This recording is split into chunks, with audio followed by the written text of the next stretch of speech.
اور parliament direct کر رہی ہے کہ جی آپ نے بینچز ایسے بنانے ہیں اور جو اپیل سننے والے لوگ ہیں وہ اتنے ہوں گے. اب یہ جب آپ کیس زیر سماعت تھا تو میں نے کل کی ویڈیو میں بات کیا تھا، آج اس فیصلے سے سپریم کورٹ آف پاکستان نے ایک قسم کا سرنڈر کر لیا ہے. ایک جو عدلیہ کی اور رول آف لا کی بالادستی کی بات کرنے والے لوگ ہیں، خصوصاً وکلا اور جو دیگر انسانی حقوق کی تنظیمیں ہیں، میں سمجھتا ہوں کہ یقیناً اس فیصلے سے ان کو مایوسی ہوئی ہوگی. اور اب ایک پریکٹس اینڈ پروسیجر کے بعد جو ہے وہ ماسٹر آف روسٹرز کمیٹی وہی کام کرے گی جو چیف جسٹس آف پاکستان کرتا ہے. یہ جسٹس منیب اختر صاحب فرما رہے ہیں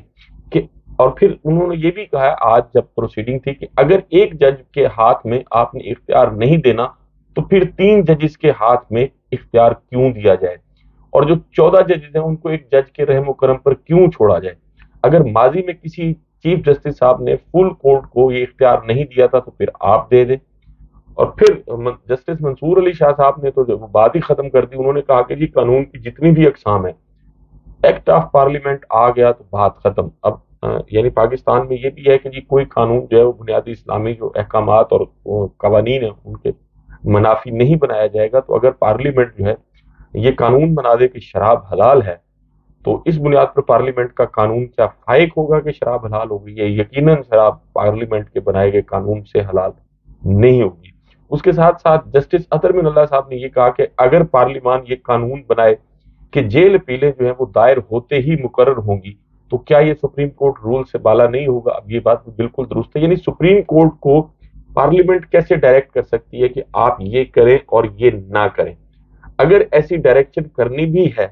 تو اس کے لیے کانسٹیٹیوشنل امینڈمنٹ کی ضرورت ہے، جو کہ نہیں کی گئی. ایک سمپل ایکٹ پاس کر کے جو ہے وہ سپریم کورٹ کے اختیارات پر قدغن لگا دی گئی ہے، اور آج اس قدغن کو سپریم کورٹ آف پاکستان نے خود قانونی قرار دے دیا ہے، اور یہ انتہائی افسوسناک ہے میں سمجھتا ہوں. اور اس کے ساتھ ساتھ قاضی فائز عیسیٰ صاحب جو ہیں وہ چونکہ کبھی تو وہ وکلا کو بالکل جیسے کلاس ٹیچر بچوں کو ڈانٹ دیتے ہیں، کبھی وہ وکلا کے ساتھ ان کا رویہ ایسے ہوتا ہے. آج انہوں نے یہ کہا کہ ڈیورنگ یہ جب کہ پروسیڈنگ ہو رہی تھی تب کہا کہ جو کام جبر سے ہوتا ہے اسے ہم مان لیتے ہیں، مارشل ایڈمنسٹریٹر کا تو اسلام میں کوئی تصور ہی نہیں ہے. اب وہ یعنی وہ بات لے کے آ رہے تھے کہ جیسے جو چیف جسٹس ہے اس کو بھی یقیناً اس کے ساتھ بھی کوئی ہونے چاہیے اور ان کو بھی مارشل ایڈمنسٹریٹر نہیں ہونا چاہیے. اور پھر یہ بھی کہا کہ جابر جو کام کرے گا اس پر تو پوری اسلامی مملکت خاموش رہتی ہے، اور یہاں سپریم کورٹ سے جو ہے اختیار لیا نہیں گیا بلکہ دیا گیا. یعنی وہ مطلب یہ ایسا مذاق کیا گیا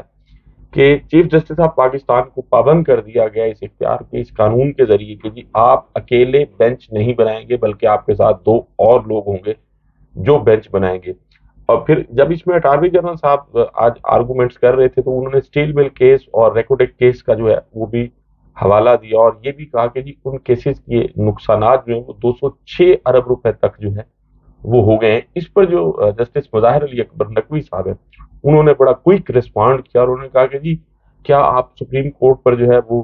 چارج شیٹ کر رہے ہیں کہ جی سپریم کورٹ کی وجہ سے ایسا ہوا ہے؟ تو بنیادی طور پر کوئی بھی دنیا میں قانون بنایا جاتا ہے تو اس کی غرض و غایت یہ ہوتی ہے کہ اس سے پہلے والے جو قوانین ہیں وہ اس ملک کے مطابق جو ضروریات ہوتی ہیں وہ پوری نہیں کر رہے ہوتے، یا پبلک ویلفیئر کے لیے اس ملک کے عوام کے لیے قانون بنایا جاتا ہے. لیکن پاکستان ایک ایسا بدقسمت ملک ہے جہاں قوانین عام آدمی کے لیے نہیں، اس مملکت میں رہنے والے غریب اور پسماندہ طبقات کے لیے نہیں بلکہ ایک بالادست طبقہ اشرافیہ کے لیے قانون سازی کی جاتی ہے. یہ ساری قانون سازی نواز شریف کے لیے کی گئی تھی اور کچھ اور لوگ تھے جن کے لیے کی گئی تھی. یعنی کبھی نیب ترامیم جو ہے وہ لے کے آئی جا رہی ہیں، کبھی پریکٹس اینڈ پروسیجر بل لے کے آیا جا رہا ہے، اسی طرح دیگر قوانین بنائے گئے تھے. تو یہ ساری صورتحال جو ہے وہ بڑی افسوسناک ہے. لیکن جہاں تک ججز صاحبان کا تعلق ہے تو جسٹس منیب اختر نے آج میں سمجھتا ہوں کہ انہوں نے حق ادا کیا اس کرسی پر بیٹھنے کا، اس انصاف کی کرسی پر بیٹھنے کا جس کی وہ تنخواہ لے رہے ہیں. اور وہ 5 ججز صاحبان جنہوں نے اس فیصلے سے اختلاف کیا ہے، یقیناً ان کا نام جو ہے وہ تاریخ میں سنہری حروف سے لکھا جائے گا. تو یہ فیصلہ میں سمجھتا ہوں پاکستان میں وہ لوگ جو آئین اور قانون کی بات کرتے ہیں یقیناً ان کے لیے ایک مایوسی کا باعث ہے. لیکن اب چونکہ فیصلہ ہو گیا اور سپریم کورٹ آف پاکستان کا فیصلہ اور فل بینچ کا فیصلہ ہے تو بہرحال اس کو ماننا پڑے گا نہ چاہتے ہوئے بھی. اس کے ساتھ ساتھ ناظرین آج کپتان کے بھی جو ہے وہ مختلف پیٹیشنز ان کی زیر سماعت، ایک تو کل ان کی سائفر کے حوالے سے درخواست ضمانت جو ہے وہ زیر سماعت ہے۔ میں اپنی گزشتہ کافی ویڈیوز میں سائفر پر اور بڑی ڈیٹیل سے گفتگو کر چکا ہوں کہ بنیادی طور پر یہ کیس عمران خان صاحب کے خلاف بنتے ہی نہیں ہے۔ یعنی اب ایک وزیر اعظم پر الزام ہے کہ جی انہوں نے سائفر کو پبلک، وزیر اعظم پاکستان کو پاکستان کا آئین یہ اختیار دے رہا ہے کہ اگر وہ کسی ڈاکومنٹ کو مناسب سمجھتے ہیں تو وہ اس کو پبلک کر سکتے ہیں، ان کا حلف بھی اس چیز کی ان کو اجازت دیتا ہے۔ تو عمران خان پر بنیادی طور پر یہ سائفر کیس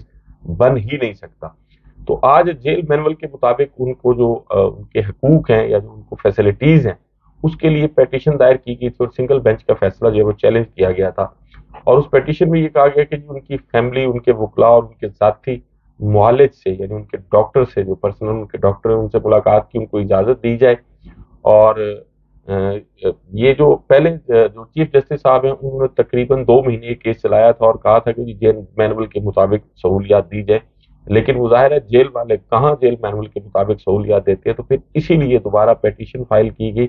اور آج جسٹس گل حسن اورنگزیب اور جسٹس ارباب محمد طاہر کے پاس یہ کیس جو تھا زیر سماعت تھا، جنہوں نے کہا کہ جی ہم اس پر تحریری آرڈر پاس کریں گے اور اس فیصلے کو محفوظ بھی نہیں کیا جائے گا اور اس کیس کو لمبا بھی نہیں کیا جائے گا۔ تو آج سائفر کیس میں جو عمران خان صاحب کے نقول تقسیم کی گئی تھی پچھلی پیشی پر، تو اس نقول تقسیم کرنے اور ان پر فرد جرم عائد کرنے کے حوالے سے جو ہے وہ اس فیصلے کو بھی انہوں نے چیلنج کر دیا۔ آج ان کے جو وکیل ہیں نعیم حیدر پنجوتا صاحب، انہوں نے ٹویٹ کیا ہے کہ جی سائفر کیس میں فرد جرم عائد کرنے کا ٹرائل کورٹ کا حکم ہماری طرف سے اسلام آباد ہائی کورٹ میں چیلنج کر دیا گیا ہے، جس میں کہا گیا ہے کہ ٹرائل کورٹ نے لکھا ہے کہ کیس کی نقول وصول کر لی ہے، حالانکہ نقول وصول نہیں کی۔ جیل سماعت کے خلاف ہائی کورٹ کے فیصلے کا بھی ٹرائل کورٹ نے انتظار نہیں کیا۔ 9 اکتوبر کے آفیشیل سیکرٹ ایکٹ خصوصی عدالت کے فیصلے کو کالعدم قرار دیا جائے اور فرد جرم عائد کرنے سے روکا جائے، کیونکہ ہائی کورٹ میں فیصلہ محفوظ ہے جس میں ہم نے مختلف استدعائیں کی ہوئی ہیں، اور وہ یہ کہ عدالت کیس سن نہیں سکتی اور اوپن ٹرائل کیا جائے، اور اڈیالہ جیل میں کورٹ شفٹ نہیں کی جا سکتی، اور جو اس حوالے سے نوٹیفیکیشن جاری کیا گیا اس کو کالعدم قرار دیا جائے۔ ان تمام معاملوں پر فیصلہ محفوظ ہے، تو ہائی کورٹ کے فیصلہ کا انتظار بھی نہیں کیا جا رہا۔ کیوں اتنی تیزی سے کارروائی چلائی جا رہی ہے، اتنی کیا جلدی ہے؟ دوسری طرف ضمانت اور مقدمے کو اخراج کرنے کا معاملہ جو ہے وہ لٹکایا جا رہا ہے، لیکن ٹرائل کورٹ کو سپیڈ لگی ہوئی ہے۔ یہ ٹرائل کورٹ کو وہی سپیڈ ہے جو ہمایوں دلاور صاحب کی کورٹ کو لگی ہوئی تھی۔ ناظرین آج بہرحال یہ جو کچھ ہوا ہے اچھا نہیں ہوا، لیکن اس میں ایک عدالتی خوشی کی خبر وہ یہ ہے کہ آپ کو پتہ ہے 9 مئی کے حوالے سے جناح ہاؤس حملہ کیس میں بہت سارے لوگوں کو گرفتار کیا گیا، اسی طرح عسکری ٹاور جو ہے اس کو بھی جلانے کے حوالے سے مقدمہ درج کیا گیا تھا اور بہت سارے لوگوں کو گرفتار کیا گیا تھا۔ تو آج وہ ان کیسز میں پاکستان تحریک انصاف سے تعلق رکھنے والی جو صنم جاوید ہیں، روبینہ اور دیگر لوگ جو ہیں ان کی ضمانتیں منظور ہو گئی ہیں، اور عسکری ٹاور حملہ کیس اور جناح ہاؤس حملہ کیس میں خدیجہ شاہ کی ضمانت جو ہے وہ بھی لاہور ہائی کورٹ نے منظور کر لی ہے، یعنی ان کی رہائی کا حکم جو ہے وہ جاری کر دیا گیا ہے۔ لیکن اب اس پر عمل درآمد ہوتا ہے یا نہیں ہوتا، اس پر تو بہرحال اس کے لیے انتظار کرنا پڑے گا۔ لیکن اب ماضی میں جو کچھ ہوتا رہا، یعنی صنم جاوید کی ضمانت منظور ہونے کے باوجود انہیں گرفتار کر لیا گیا تھا، تو اب بھی دیکھنا یہ ہوگا کہ کیا انہیں گرفتار کیا جاتا ہے یا رہا کر دیا جاتا ہے۔ ناظرین آپ سے ملاقات ہوگی اگلی ویڈیو میں۔ اپنا اور اپنے ارد گرد کے لوگوں کا بہت خیال رکھیے گا۔ اللہ حافظ۔